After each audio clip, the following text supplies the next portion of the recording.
அனைவருக்கும் வணக்கம். இன்றைக்கி ஜனவரி 30, 2025 வியாழக்கிழமை. தினமணியில் இருக்கிற முக்கியமான நியூஸஸ் என்னென்னு பார்ப்போம். 100வது ராக்கெட் இஸ்ரோ சாதனை, வெற்றிகரமாக விண்ணில் பாய்ந்தது ஜிஎஸ்எல்வி F-15 தெரிவிச்சிருக்காங்க.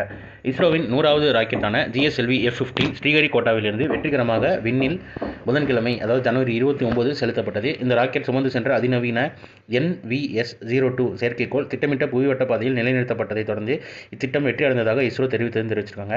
இதை பற்றி எலாபரேட்டாக நேற்று நியூஸில் வாசிச்சிருப்பேன். டைம் இருக்கிறவங்க நேற்று நியூஸ் எடுத்து பாருங்கள், கீழே இருக்கும், இது கீழே டேட்டில் அதை எடுத்து வாசிச்சு பாருங்கள். அடுத்ததாக இன்றைக்கான திருக்குறள் என்னன்றதை பார்த்துருவோம். அருமை உடைத்தென்று அசவாமை வேண்டும், பெருமை முயற்சி தரும். இது செய்வதற்கு அருமையானது என்று சோர்வுறாமல் இருக்க வேண்டும், அதை செய்வதற்கு தக்க பெருமை முயற்சி உண்டாக்கும்னு ஆள்வினை உடைமைன்ற அதிகாரத்தில் திருவள்ளுவர் சொல்லியிருக்காரு. அடுத்த 5 ஆண்டுகளில் மேலும் 100 ராக்கெட்டுகள். இஸ்ரோ தலைவர் வி நாராயணன் நம்பிக்கைன்னு தெரிவிச்சிருக்காங்க.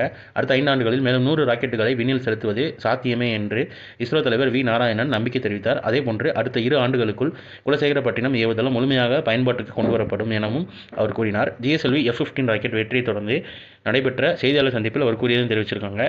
இஸ்ரோ தலைவரான தமிழகத்தை சேர்ந்த வி நாராயணன் பொறுப்பேற்ற பிறகு முன்னெடுக்கப்பட்ட முதல் திட்டமே இந்தியாவின் 100வது ராக்கெட் திட்டமாக அமைந்தது இரட்டிப்பு கவனம் பெற்றுள்ளதுன்னு தெரிவிச்சிருக்காங்க.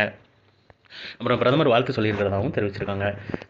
கலைஞர் கனவு இல்லம் திட்டம் மேலும் ரூபாய் 500 கோடி நிதி ஒதுக்கீடுன்னு தெரிவிச்சிருக்காங்க. கலைஞர் கனவு இல்லம் திட்டத்துக்கு மேலும் ரூபாய் 500 கோடி நிதி ஒதுக்கி முதல்வர் மு.க. ஸ்டாலின் உத்தரவிட்டுள்ளார் அப்படின்னு தெரிவிச்சிருக்காங்க. தமிழ்நாட்டில் கிராமப்புற பகுதிகளில் 8 லட்சம் குடிசை வீடுகள் உள்ளதாக கணக்கெடுப்பில் கண்டறியப்பட்டது. அதன் அடிப்படையில் 2030ஆம் ஆண்டுக்குள் ஊரக பகுதிகளில் 8 லட்சம் வீடுகள் புதிதாக கட்ட அறிவிப்பு வெளியிடப்பட்டது. அதுக்கு கலைஞர் கனவு இல்லம் திட்டம்னு பேர் வச்சிருக்காங்க. ஸோ திட்ட பேரெல்லாம் ஞாபகம் வச்சுக்கோங்க, அது என்ன திட்டம்ன்றது ஞாபகம் வச்சுக்கோங்க. ரூபாய் 34,300 கோடி முதலீட்டில் தேசிய முக்கிய கனிமங்கள் திட்டம் மத்திய அமைச்சரவை ஒப்புதல்னு தெரிவிச்சிருக்காங்க. மொத்தம் ரூபாய் 34,300 கோடி முதலீட்டிலான தேசிய முக்கிய கனிமங்கள் திட்டத்துக்கு பிரதமர் நரேந்திர மோடி தலைமையிலான மத்திய அமைச்சரவை புதன்கிழமை ஒப்புதல் அளித்தது. இதில் மத்திய அரசின் பங்களிப்பான ரூபாய் 16,300 கோடிக்கு ஒப்புதல் அளிக்கப்பட்டுள்ளது.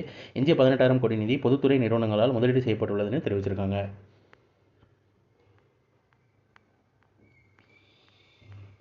அப்புறம் குடியரசு தின அணிவகுப்பில் மகா கும்பமேளாவை காட்சிப்படுத்திய உத்தரப்பிரதேச அலங்கார ஊர்திக்கு முதல் பரிசு வழங்கப்பட்டதாக சொல்லியிருக்காங்க. பார்த்து வச்சுக்கோங்க. அதேபோல் முப்படைகளில் ஜம்மு காஷ்மீர் ரைஃபிள்ஸ் படைப்பிரிவு வீரர்களின் அணிவகுப்பு குழுக்கு முதலிடம் கிடைத்துள்ளது. அந்த நியூஸ் எல்லாம் பற்றி எலாபரேட்டாக கொடுத்துருக்காங்க. டைம் இருக்கிறவங்க வாசிச்சு பாருங்கள். அப்புறம் மக்கள் தேர்வில் குஜராத்துக்கு முதலிடம்னு கொடுத்துருக்காங்க. கூடுதலாக ஜனவரி 26 முதல் 28ஆம் தேதி வரை அரசு வலைதளம் மூலம் தங்களுக்கு விருப்பமான அலங்கார ஊர்தி மற்றும் அணிவகுப்பு குழுக்களுக்கு இணைய வழியாக பொதுமக்களும் வாக்களிக்கலாம் என்று தெரிவிக்கப்பட்டது.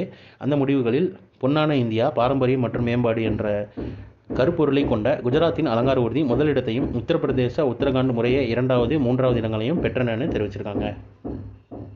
அப்புறம் மேற்கு ஆப்பிரிக்கா கூட்டமைப்பில் இருந்து புர்கினா ஃபாசோ, நைஜர், மாலி விலகல்னு தெரிவிச்சிருக்காங்க. மேற்கு ஆப்பிரிக்க பிராந்திய நாடுகளில் முக்கியத்துவம் வாய்ந்த கூட்டமைப்பிலிருந்து இராணுவ ஆட்சி நடைபெறும் புர்கினா ஃபாசோ, நைஜர், மாலி ஆகிய நாடுகள் அதிகாரப்பூர்வமாக புதன்கிழமை விலகினன்னு தெரிவிச்சிருக்காங்க.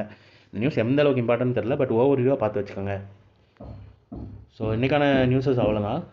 இதோட ஷார்ட்டட் வெர்ஷனாக 1 மினிட் கரண்ட் அஃபேர் நம்ம சேனல் இருக்குது, வேணுங்கிறவங்க யூட்டிலைஸ் பண்ணிக்கோங்க. மேலும் இன்னும் நியூஸ் வீடியோவில் சந்திப்போம். தேங்க்யூ.